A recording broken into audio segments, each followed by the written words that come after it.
Hello दोस्तों, मैं रिजवान सैफी उम्मीद करता हूँ आप सब लोग ठीक होंगे। आज की इस वीडियो में मैं बात करूंगा levy and collection of GST. It means मैं बात कर रहा हूँ सेक्शन 9 ऑफ सीजीएसटी एक्ट। तो आज का सेक्शन बेसिकली बहुत इंपॉर्टेंट सेक्शन है एंड ये बात करता है कि जीएसटी कैसे लेवी होगा एंड उसका कलेक्शन हम कैसे करेंगे। ठीक है, ये बेसिकली आप बोल सकते हो चार्जिंग सेक्शन है जीएसटी का। बेसिकली जो मैं जीएसटी आपको सिखा रहा हूँ मतलब जीएसटी लॉ सिखा रहा हूँ एंड लॉ में हर वर्ड्स की अपना एक इम्पोर्टेंस होता है।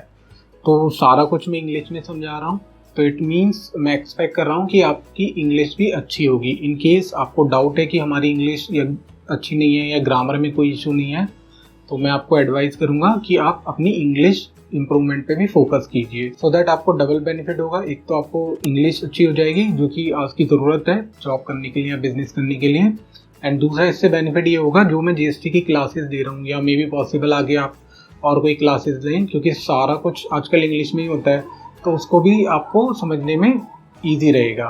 तो आज की क्लास में स्टार्ट करता हूँ सेक्शन 9 लेवी एंड कलेक्शन। देखिए, लेवी का मतलब होता है टैक्स को लगाना, इम्पोज करना, ठीक है, एंड कलेक्शन मीन्स उस टैक्स की रिकवरी।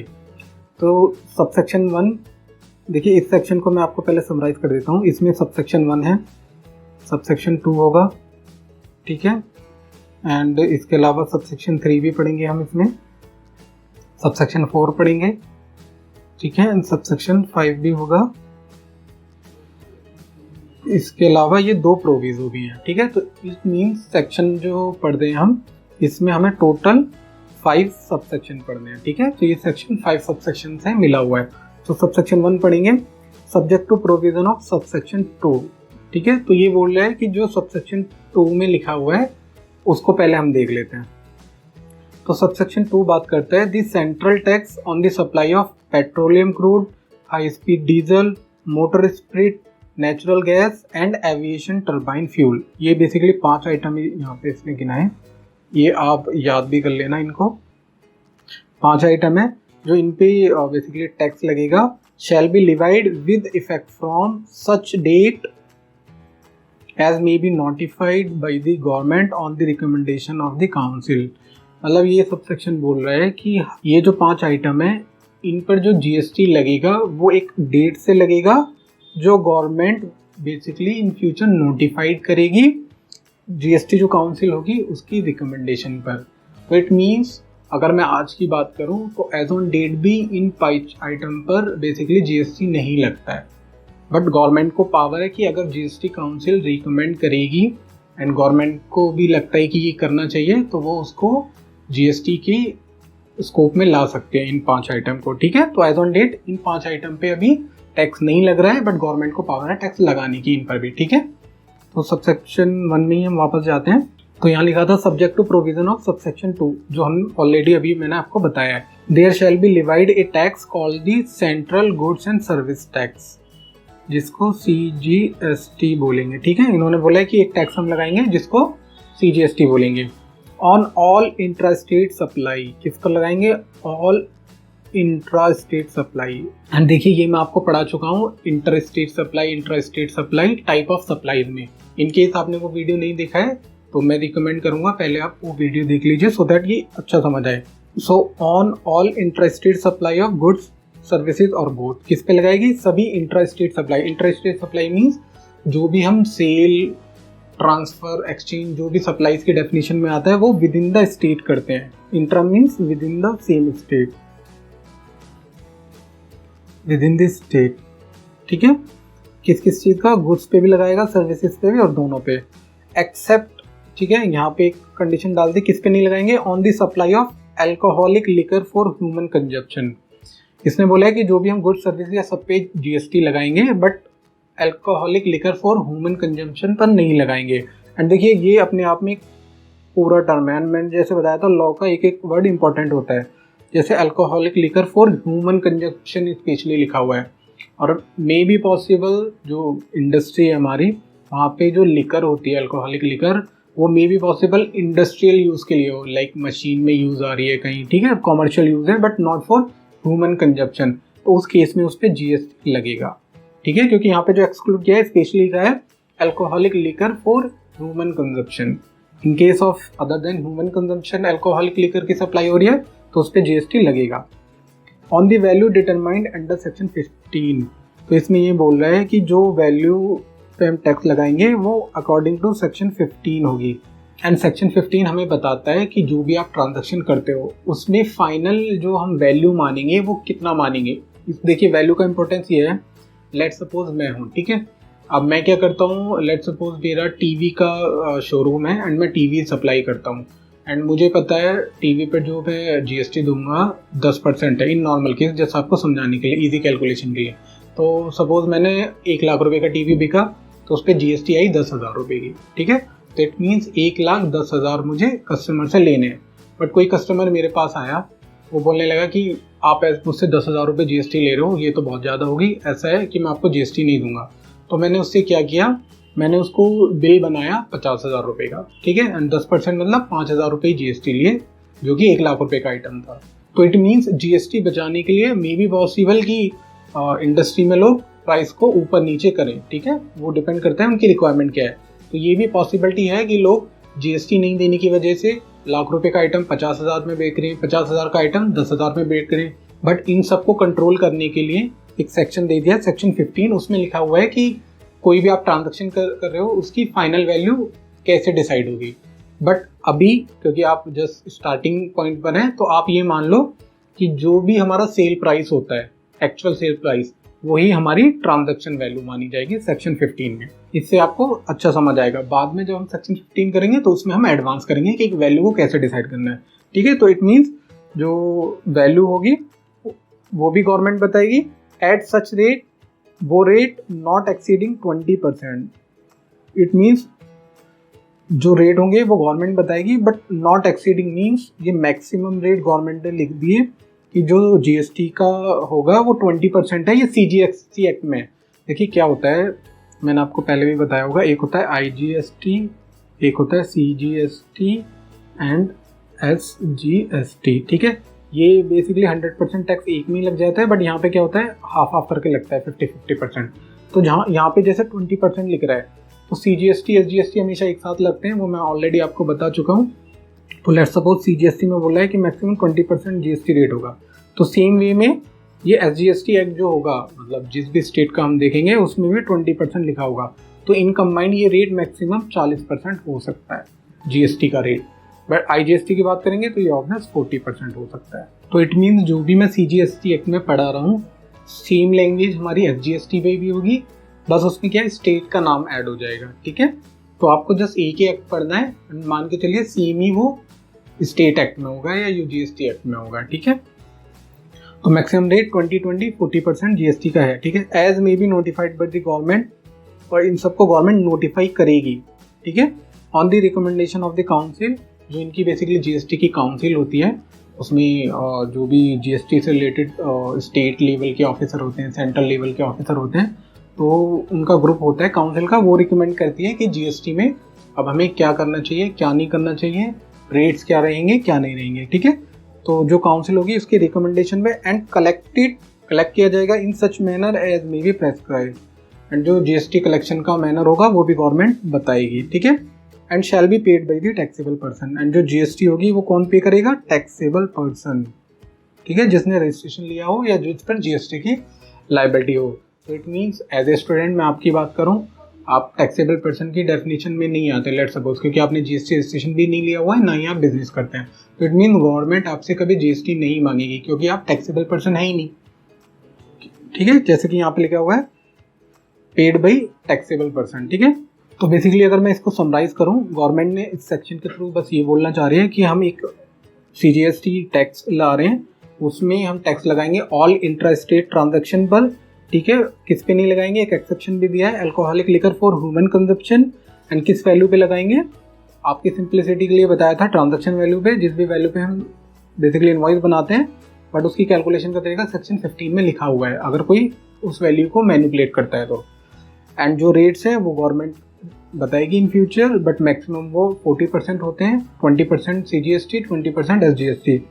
एंड जो भी नोटिफाइड करेगी गवर्नमेंट वो जीएसटी काउंसिल के रिकमेंडेशन पे करेगी, एंड जो कलेक्शन का तरीका होगा वो भी गवर्नमेंट हमें बताएगी, एंड जो भी टैक्स पेड होगा वो बेसिकली पेएबल होगा बाय टैक्सेबल पर्सन, ठीक है।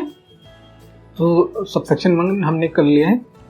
अब मैं आपको सबसेक्शन 2 बताता हूँ, जो मैं ऑलरेडी आपको बता चुका हूँ, ठीक है। तो इसमें जस्ट 5 आइटम दिए हैं कि इन पे जो टैक्स लगाएंगे इन फ्यूचर लगाएंगे, गवर्नमेंट को राइट है, जब भी जीएसटी काउंसिल उनको रिकमेंड करेगी कि टैक्स लगाना चाहिए तब हम लगाएंगे। बट एज ऑन डेट अभी तक इन 5 आइटम पर जीएसटी नहीं लगता है, ये जीएसटी की जो स्कोप है उससे बाहर है, ठीक है। एंड यहाँ ये रेलिवेंट नोटिफिकेशन है जो सेक्शन 9 या उससे रिलेटेड है। तो ये नोटिफिकेशन नंबर 1/2017 है, ये 28 जून 2017 को इशू हुआ था। एंड ये है CGST rate schedule notified under section 9 subsection 1। देखिए सेक्शन 9 में पढ़ा ही रहा हूँ, सेक्शन 9 सबसेक्शन 1 यहाँ पे लिखा हुआ है ना, एट सच रेट, ठीक है, and as may be notified by the government. तो यहाँ पर जो रेट को नोटिफाई किया है गवर्नमेंट ने, वहाँ पे लिखा हुआ भी है जो हम नोटिफाई कर रहे हैं सीजीएसटी की रेट, वो अंडर सेक्शन 9 सबसेक्शन 1 कर रहे हैं, जो कि मैंने अभी आपको पढ़ाया है। एंड दूसरा यहाँ पे रेट दिया है शेड्यूल, ये सेक्शन 11 एंड सबसेक्शन 1 के रिगार्डिंग बताया है। एंड ये जो बात करता है बेसिकली एग्जेम्पशन के रिगार्डिंग बात करता है कि जिस पे जीएसटी नहीं लगेगा, ठीक है। तो ये बेसिकली जब भी कोई नोटिफिकेशन आती है उसमें रेफरेंस भी होता है कि ये नोटिफिकेशन बेसिकली किस सेक्शन से रिलेट करती है। एंड सेम वे में रिवर्स चार्ज का भी आप आगे पढ़ेंगे, रिवर्स चार्ज 9 सबसेक्शन 3 सेक्शन का रेफरेंस दिया हुआ है। एंड सर्विसेज की मैं बात करूँ, सर्विसेज में 11/2017, 12/2017, 13/2017। एंड ये जो बात करती है ये जीएसटी रेट के रिगार्डिंग बात करता है। 11/2017, 12/2017 बात करता है एग्जेम्पशन पर, जिन सर्विसेज पे जीएसटी कलेक्ट नहीं होगा, जो एग्जेम्प्ट है। एंड 13/2017 बात करता है कि जीएसटी जो हम पे करेंगे रिवर्स चार्ज में, वो कौन कौन सी सर्विसेज होंगी, ठीक है। तो जो भी बेसिकली हमारा नोटिफिकेशन आता है उस नोटिफिकेशन में उस सेक्शन का भी रेफरेंस होता है जिस सेक्शन के रिगार्डिंग ये नोटिफिकेशन इशू किया गया है। एंड इन केस आपको कंफ्यूजन है कि नोटिफिकेशन क्या होता है, नोटिफिकेशन आप बोल सकते हैं कि जब भी कोई लॉ में क्लियरिटी नहीं होती है तो गवर्नमेंट क्या करती है, गवर्नमेंट उसको प्रॉपर रिटन फॉर्म में पब्लिश करती है कि देखिए यहाँ पे क्लियरिटी नहीं है, इसकी क्लियरिटी ये है, मतलब जो भी गवर्नमेंट देती है उसके रिगार्डिंग, ठीक है। जैसे मान लो वहाँ पे लिखा हुआ था at such rate as may be prescribe, तो इसका मतलब यहाँ पे रेट नहीं खोली गवर्नमेंट ने, तो जो रेट गवर्नमेंट लाएगी वो नोटिफिकेशन के थ्रू लाएगी अलग से रिटन में कि इन गुड्स पे इतना % जीएसटी लगेगा, या कुछ भी लेट सपोज कि टैक्स कैसे कलेक्ट किया जाएगा उस पर नोटिफिकेशन ला सकते हैं, नोटिस कब इशू होगा उस पर नोटिफिकेशन आ जाएगी, जीएसटी रजिस्ट्रेशन कब लेना है, तो कोई भी क्लियरिटी गवर्नमेंट को लानी है वो नोटिफिकेशन के थ्रू ही ला सकती है। एंड नोटिफिकेशन बेसिकली हमारे एक्ट का पार्ट होता है, ठीक है। तो यहाँ ये नोटिफिकेशन थे। एंड मैं सेक्शन 9 को आगे पढ़ता हूँ, तो सबसेक्शन 3 आता है, ठीक है। सबसेक्शन 3 बोलता है द गवर्नमेंट में on the recommendation of the council by notification, ठीक है। यहाँ पे लिखा हुआ है कि ये भी क्या काम होगा, नोटिफिकेशन के थ्रू ही करेगी government, specify categories of supply of goods services और बोथ। यहाँ बेसिकली गवर्नमेंट बात कर रही है कि हम एक लिस्ट दे सकते हैं गुड्स या सर्विसेज की by notification. The tax on which shall be paid on reverse charge basis, जिन पर जो टैक्स की पेमेंट होगी वो रिवर्स चार्ज बेसिस पे होगी। देखिए रिवर्स चार्ज का मतलब होता है, दो कॉन्सेप्ट होते हैं, एक तो होता है फॉरवर्ड चार्ज, एक होता है रिवर्स चार्ज। ये बहुत इंपॉर्टेंट है, ठीक है। फॉरवर्ड चार्ज में क्या होता है, एक तो होता है लेट सपोज सप्लायर, ठीक है, एक होता है हमारा कस्टमर। तो लेट सपोज ये बंदा चिप्स बेच रहा है, सप्लायर, कस्टमर आया इसके पास, ये इसको देगा पैसे एंड सप्लायर इसको दे देगा चिप्स का पैकेट, ठीक है, अंकल चिप्स, इसने इसको दे दिया। तो गवर्नमेंट बोलती है फॉरवर्ड चार्ज में कि हम जो कलेक्ट करेंगे टैक्स वो बेसिकली सप्लायर से करेंगे, ठीक है। तो अगर सप्लायर से टैक्स का कलेक्शन होता है वो तो होता है फॉरवर्ड चार्ज। बट एक कुछ सिचुएशन ऐसे भी आ जाती हैं, गवर्नमेंट सप्लायर से टैक्स नहीं लेके जो रेसिपिएंट होगा सर्विसेज का या गुड्स का उससे टैक्स कलेक्ट करती है। तो ऐसा होता है, मतलब उल्टा होता है, रिवर्स का मतलब भी उल्टा होता है ना।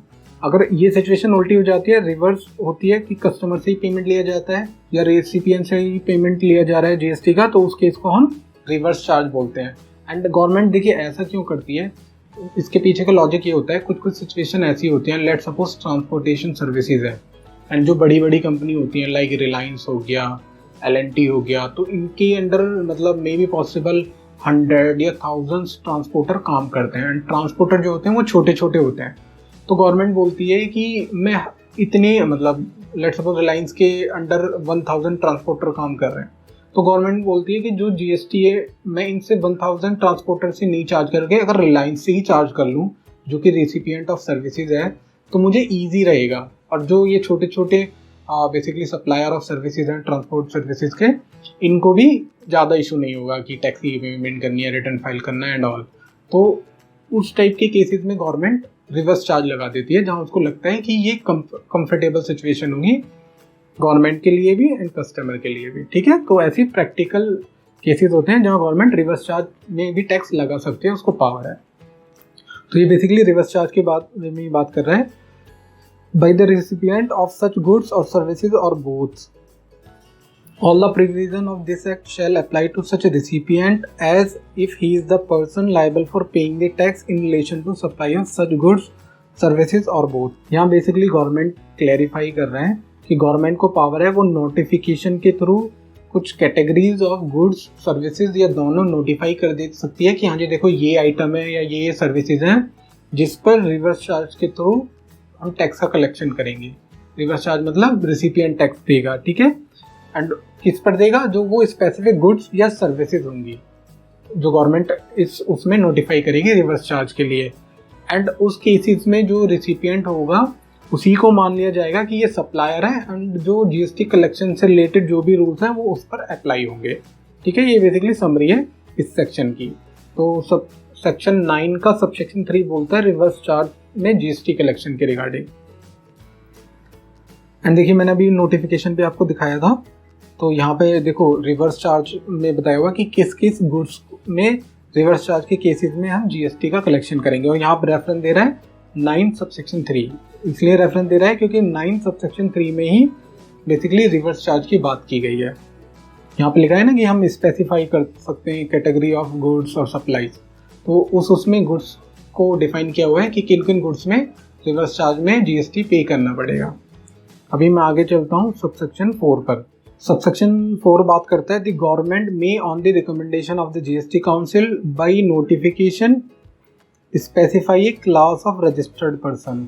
देखिए इससे पहले जो सेक्शन था उसमें क्लास और कैटेगरी ऑफ गुड्स और सर्विसेज बताई जा रही थी, बट यहाँ पे क्या कर रहे हैं, क्लास ऑफ रजिस्टर्ड पर्सन, यहाँ पर्सन की बात हो रही है।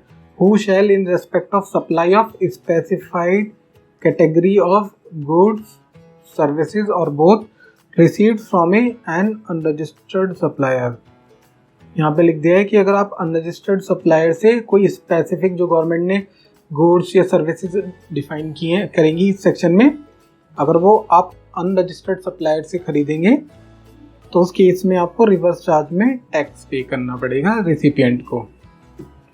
And all the provision of this act shall apply to such recipient as if he is the person liable for paying the tax in relation to such supply of goods, services or both।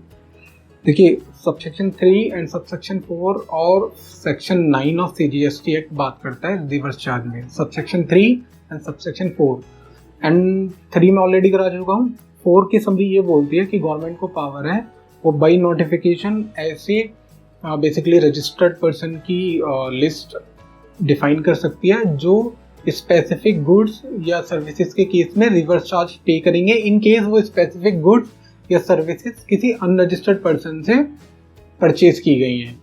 ठीक है, and जो recipient होगा उससे reverse charge में यहाँ पे tax का collection होगा एंड जो भी लॉ है इस एक्ट के रिगार्डिंग कलेक्शन एंड लेवी वो सब उस पर एज इट इज अप्लाई होंगे उस रेसिपिएंट पे, जैसे ही is the ultimate responsible for paying such GST।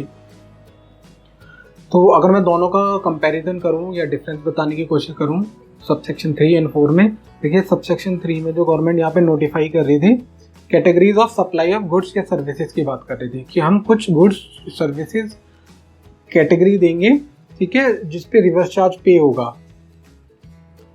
May be वो कैटेगरी ऑफ गुड्स कोई रजिस्टर्ड पर्सन सप्लाई कर रहा हो या अनरजिस्टर्ड कर रहा हो, डजंट मैटर, यहाँ पे सिर्फ गुड्स हैं। अगर इनको आप परचेज कर रहे हो या सर्विसेज को परचेज कर रहे हो तो आपको रिवर्स चार्ज देना ही देना है। बट यहाँ पे क्या गवर्नमेंट ने बोला है सबसेक्शन 4 में सबसेक्शन 4 में गवर्नमेंट नोटिफाई कर रही है रजिस्टर्ड पर्सन को कि जो अब वहाँ पे नोटिफाई करेगी स्पेसिफिक गुड्स या सर्विसेज की, बट कंडीशन है कि ये गुड्स या सर्विसेज अगर अनरजिस्टर्ड से आपने परचेज किए हैं तो उस केस में रजिस्टर्ड पर्सन को रिवर्स चार्ज में जीएसटी देना पड़ेगा। तो ये बेसिकली मेन डिफरेंस था सबसेक्शन 3 एंड 4 में। आई होप आप कैच कर पा रहे हैं। इन केस कोई कंफ्यूजन है तो आप मुझसे कमेंट बॉक्स में पूछ सकते हो। एंड लास्ट हमारा सबसेक्शन है सबसेक्शन 5। सबसेक्शन 5 बोलता है द गवर्नमेंट में on the recommendation of the council by notification specify category of services. यहाँ देखिए सर्विसेज की बात कर रहा है, ये नोट करने वाली बात है। मैं आपसे बोलता हूँ ना, हर एक वर्ड इंपॉर्टेंट होता है। अगर यहाँ पे सर्विसेज एंड गुड्स होता तो पूरी कहानी बदल जाती कि यहाँ पे गुड्स को भी कवर करें, बट यहाँ पे गुड्स नहीं है। तो यहाँ पे गवर्नमेंट को पावर की कोई स्पेसिफाइड कैटेगरी ऑफ गुड्स वो डिफाइन कर सकती है। The tax on intra state supplies, यहाँ पे देखिए इंट्रा स्टेट की भी बात कर रहे हैं, of which shall be paid by the electronic commerce operator. ये एक इम्पॉर्टेंट टर्म है, मैं आपको डिटेल में बताऊंगा, बट आप इसको ध्यान से सुनना। If such services are supplied through it, वो सर्विसेज ई कॉमर्स ऑपरेटर के थ्रू सप्लाई की गई हों, and all the provision of this act shall apply to such electronic commerce operator if he is the supplier liable for paying the tax in relation to supply of such services. देखिए ये section बोलता है कि government को power की वो specified category of services notify कर सकती है कि हाँ ये सर्विसेज हैं। अगर इन सर्विसेज को आप ई कॉमर्स ऑपरेटर के थ्रू सप्लाई करोगे तो जो टैक्स की लायबिलिटी है जीएसटी की वो ई कॉमर्स ऑपरेटर की होगी। ये गवर्नमेंट को पावर है। एंड यहाँ पे स्पेशली लिखा हुआ है सर्विसेज। तो अगर मैं इसका एग्जांपल दूं, जैसे उबर हो गया, उबर में क्या होता है, जो टैक्सी ड्राइवर होते हैं वो उबर से लिंक होते हैं। तो लीड जो आती है, लाइक मुझे दिल्ली जाना है, ठीक है, नोएडा से दिल्ली मुझे जाना है, तो मैं उबर से बेसिकली कैब बुक कर रहा हूँ। एंड जो सर्विस प्रोवाइडर है वो तो अल्टीमेटली कैब ही है ना, जो ड्राइवर है उसकी अपनी गाड़ी है, बट वो जो कैब सर्विसेज प्रोवाइड कर रहा है वो उबर के थ्रू कर रहा है या ओला के थ्रू कर रहा है। तो इट मीन्स जो उबर ओला का रोल है वहाँ ई कॉमर्स ऑपरेटर का है। उबर ओला को ही ई कॉमर्स ऑपरेटर बोलेंगे। ई कॉमर्स का मतलब है, ई का मतलब है इलेक्ट्रॉनिक कॉमर्स ऑपरेटर, ठीक है। तो जो ऑनलाइन बेसिकली सॉफ्टवेयर के थ्रू सारा कुछ मैनेज कर रहे हैं तो उनको ई कॉमर्स ऑपरेटर बोलते हैं। तो यहाँ पे जो टैक्सी ड्राइवर कैब सर्विसेज दे रहा है वो उबर के थ्रू दे रहा है। तो इट मीन्स वो इस सेक्शन में फॉल करेंगे, क्योंकि अगर गवर्नमेंट ने वो जो टैक्सी कैब सर्विसेज को उसमें कैटेगराइज कर दिया, हाँ जी अगर कोई कैब सर्विस देगा थ्रू ई कॉमर्स ऑपरेटर तो उसको जीएसटी की लायबिलिटी ई कॉमर्स ऑपरेटर की होगी, ठीक है। But in case let's suppose Amazon पे कोई गुड्स की सेल करता है, लेट्स सपोज कोई शूज़ सेल कर रहा है, तो वो इस सेक्शन में नहीं आएगा, क्योंकि गवर्नमेंट यहाँ सर्विसेज की बात कर रही है, गुड्स की बात नहीं कर रही है।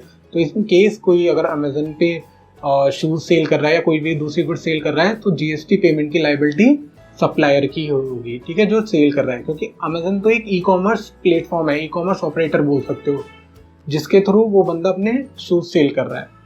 But in case of services government अगर नोटिफाई कर देती है कि हाँ जी ये सर्विसेज हैं, इन केस आप ई कॉमर्स के थ्रू इसको दोगे तो आपको जीएसटी देना पड़ेगा, ठीक है। तो ई कॉमर्स ऑपरेटर के थ्रू सर्विसेज पे आपको स्पेशल अटेंशन देना है। एंड देखिए ई कॉमर्स ऑपरेटर के अगर मैं एग्जांपल दूं सर्विसेज के केस में, स्पेशली उबर हो गया, ओला हो गया, ठीक है, इसके अलावा अर्बन क्लैब हो गया। बट ये जस्ट 2-3 एग्जाम्पल्स हैं जो मैं आपको दिए हैं। अब हम बात करेंगे कि सबसेक्शन 5 में बेसिकली 2 प्रोविजो दिए गए हैं। इसमें देखिए प्रोवाइडेड दैट, जब भी ये आ जाएगा इट मीन्स ये कंडीशन लग रही है। ये बोला है provided that where an electronic commerce operator does not have a physical presence in the taxable territory. Taxable territory मतलब जहाँ जहाँ जीएसटी के प्रोविजन अप्लाई होते हैं। Any person representing such e commerce operator for any purpose in the taxable territory shall be liable to pay tax. ये बोला है in case let suppose कोई ई कॉमर्स ऑपरेटर है, क्योंकि देखो सॉफ्टवेयर का काम कहीं से भी हो सकता है, उनको तो जस्ट ऑनलाइन इंटरनेट के थ्रू काम करना है सिस्टम पर। तो मे बी पॉसिबल कि जो ई कॉमर्स ऑपरेटर हैं वो इंडिया से बाहर हों, सारा कुछ वहीं से मैनेज कर रहे हैं, एंड ये पॉसिबल भी है। तो गवर्नमेंट बोलना चाह रही है in case E commerce operator की फिजिकल कोई प्रेजेंस नहीं है, लाइक ऑफिस नहीं है, कोई सेटअप नहीं है इधर, बट उनका अगर कोई भी बंदा है जो ई कॉमर्स ऑपरेटर से रिलेटेड है, गवर्नमेंट बोलती है any person representing such electronic commerce operator for any purpose. अगर कोई पर्सन है जो ई कॉमर्स ऑपरेटर को रिप्रेजेंट कर रहा है किसी भी रीजन से for any purpose in the taxable territory में, मीन्स जहाँ पे जीएसटी लग रहा है, तो उसी पर्सन को लायबल मान लिया जाएगा जीएसटी की पेमेंट के लिए। ठीक है, शैल बी लायबल फॉर पे टैक्स। सेकेंड प्रोविजो बोलता है condition, let's suppose in case उसका फिजिकल ऑफिस भी नहीं है, प्रेजेंस भी नहीं है अपना ई कॉमर्स ऑपरेटर का, और ना ही कोई ऐसा पर्सन है जो ई कॉमर्स ऑपरेटर को रिप्रेजेंट कर रहा है। उस केस में गवर्नमेंट ने बोला है such electronic commerce operator shall appoint a person, means अगर नहीं है तो भाई अपॉइंट कर दो, in the taxable territory for the purpose of paying tax and such person shall be liable to pay tax. Government बोलिए इन केस आपको कोई फिजिकल प्रेजेंस नहीं है, ना ही कोई ऐसा पर्सन है टैक्सेबल टेरिटरी में जो आपको रिप्रेजेंट कर रहा है, तो फिर ऐसा करो आप ना कोई पर्सन अपॉइंट कर दो जो जीएसटी के लिए रेस्पॉन्सिबल होगा पेमेंट के लिए। ठीक है, तो दोनों सिचुएशन इसमें कवर कर लिए हैं। तो ये हमारा लास्ट था। आई होप आपको अच्छे से समझ आया है। देखिए ये बहुत इंपॉर्टेंट सेक्शन है जीएसटी में, इसका बहुत इंपॉर्टेंस है, तो इसको आप बहुत सीरियसली लीजिए इस सेक्शन को। एंड देखिए एक बार में 100% चीज़ें आपको समझ नहीं आएंगी, बट आपको क्या है बार बार पढ़ना है, बार बार आपको अलग अलग तरीके से सोचना है, तो आपको क्लियरिटी आएगी धीरे धीरे। ठीक है, तो आप जो एक्सपर्ट बनेंगे वो ओवर द पीरियड ही बनेंगे।